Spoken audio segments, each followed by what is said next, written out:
Part 16 album.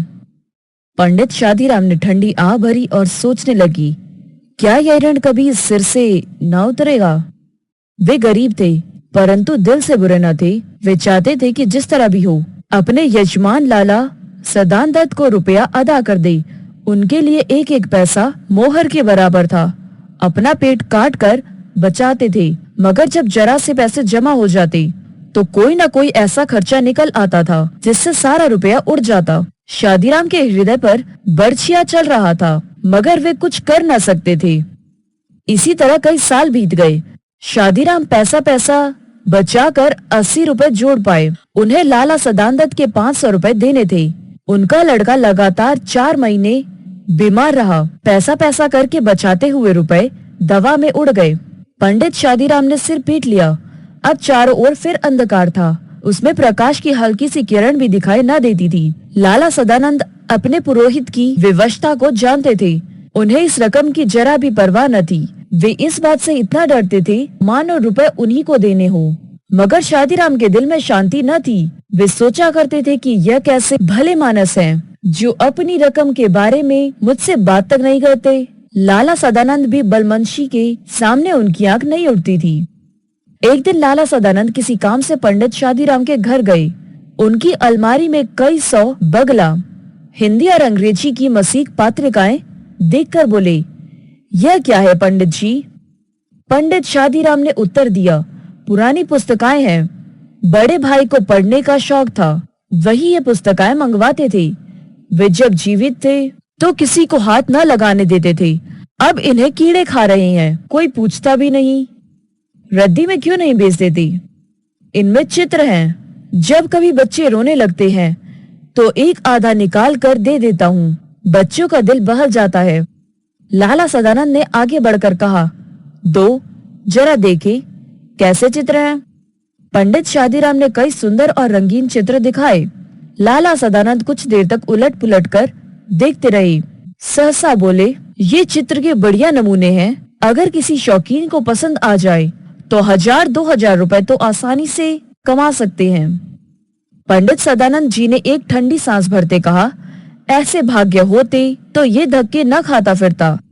लाला सदानंद बोले, एक काम करो। क्या? आज बैठकर जितनी अच्छी तस्वीर है सबको अलग छांट लो। बहुत अच्छा। जब यह कर चुके तो मुझे कहवा देना। आप क्या कहेंगे? मैं इनकी एल्बम बनाऊंगा और अपनी तरफ से विज्ञापन दे दूंगा।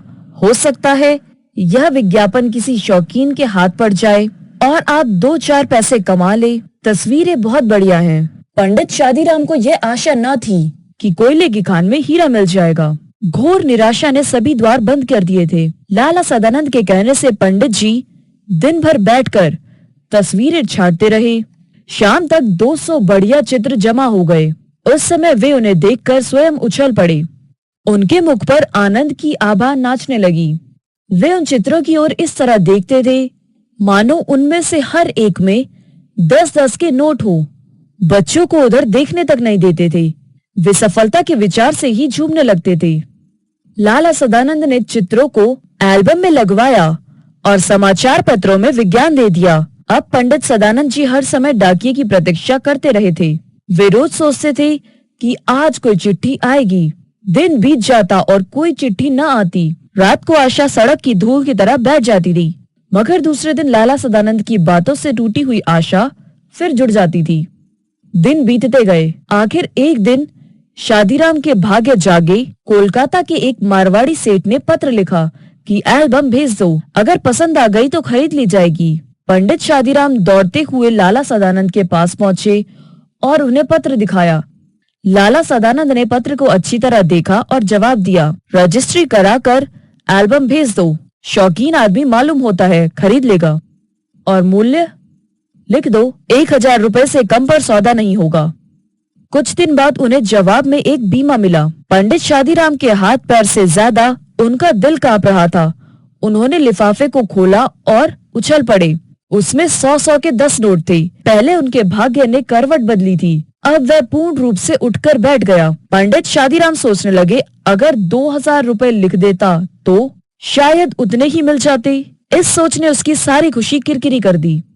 सांझ के बाद वह लाला सदानंद के पास गए और 500 रुपए सामने रखकर बोले, परमात्मा का धन्यवाद है कि मुझे इस मार से छुटकारा मिला। अपने रुपए संभाल लीजिए। आपने जो दया और सज्जनता दिखाई है उसे मैं मरते दम तक नहीं भूलूंगा।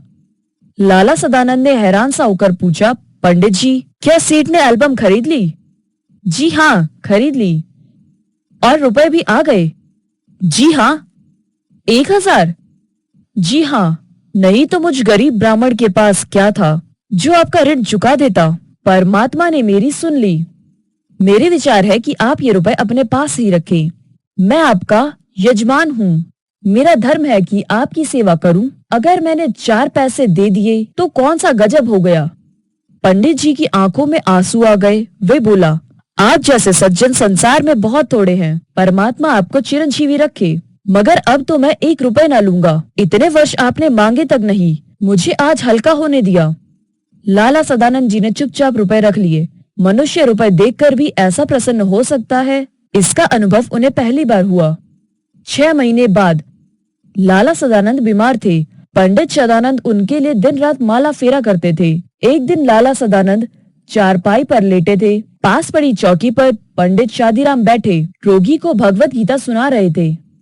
एकाएक लाला सदानंद बेशुद्ध हो गए। पंडित जी ने गीता छोड़ दी और उनके सिराने बैठ गए। स्त्री गर्म दूध लेने के लिए बाहर दौड़ी और माँ घबराकर बेटे को आवाजें देने लगी। उस समय पंडित जी को रोगी के सिरहाने के नीचे कोई चुभती हुई चीज जान पड़ी। उन्होंने नीचे हाथ डालकर देखा तो उनके आश्चर्य की सीमा न रही।